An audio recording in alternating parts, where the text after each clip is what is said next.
بسم اللہ الرحمن الرحیم۔ رحمت للعالمین کی دعا۔ طائف مکہ معظمہ سے تقریباً 40 میل کی فاصلہ پر ایک شہر ہے جو پہاڑ کی بلندی پر آباد ہے۔ اب وہاں بہت خوشگوار چشموں کا پانی، میٹھا انگور، انار، سیب وغیرہ طرح طرح کی پھل اور ہر قسم کی ترکاریاں یہاں کا سوچ سے ہوتی ہے۔ مکہ معظمہ میں ترکاریاں اور پھل اسی پہاڑ سے آتی ہے۔ وہاں کے باشندے خوشحال تھے اور مکہ معظمہ کی خوشحال باشندے بھی گرمیاں گزارنے کے لیے اسی پہاڑ پر چلے جاتے تھے۔ روایت ہے کہ حضرت صلی اللہ علیہ وسلم وہاں تشریف لے گئے اور اللہ کا پیغام لوگوں کو سنایا، مگر یہ لوگ عیش میں مست تھے۔ انہوں نے بری لاپرواہی سے الٹے سیدھے جواب دیے اور شرارت یہ کی کہ آوارہ گرد بازاری لڑکوں کو حضرت صلی اللہ علیہ وسلم کے پیچھے لگا دیا۔ ان بدمعاشوں نے ہمارے حضرت صلی اللہ علیہ وسلم کو سب طرف سے گھیر لیا اور اینٹیں پتھر برسانے شروع کر دیے، یہاں تک کہ جسم مبارک لہو لہان ہو گیا، جوتیاں خون میں رنگ گئی۔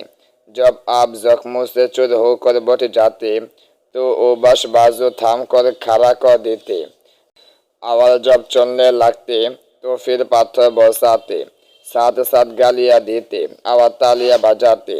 آخر آپ ایک باغ میں تشریف لے گئے اور انگور کی ٹیٹیوں میں پناہ لی۔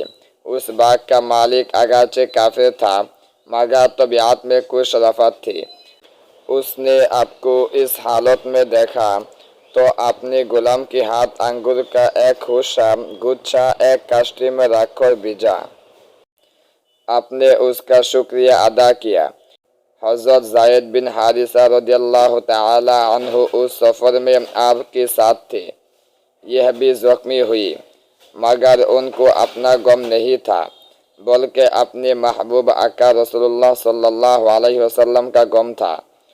اپنے آقا کے جسم مبارک سے خون کی دھاب بھی صاف کرنے شروع کیے اور درخواست کی کہ یا رسول اللہ، ان بد نصیبوں کے لیے ایک دفعہ بد دعا کر دیجیے۔ پہاڑوں کا فرشتہ حاضر ہوا اور عرض کیا، یا رسول اللہ، اگر ارشاد ہو تو پہاڑوں کی چوٹیوں کو ملا کر ان تمام گستاخوں کو چکنا چور کر دیا جائے۔ آپ نے فرمایا، میں بد دعاؤں کے لیے نہیں بھیجا گیا ہوں، میں رحم کے لیے آیا ہوں، تباہی و بربادی کے لیے نہیں آیا۔ کیا تعجب ہے کہ ان کی اولاد میں ایسے نیک بندے ہو جو اللہ کے پیغام پر عمل کرے۔ آپ صلی اللہ علیہ وسلم اپنے پروردگار کی طرف متوجہ ہوئے اور یہ دعا کی، اے اللہ، ان کو ہدایت فرما، ان کی گستاخیوں کو معاف فرما، یہ لوگ مجھے جانتے نہیں ہیں۔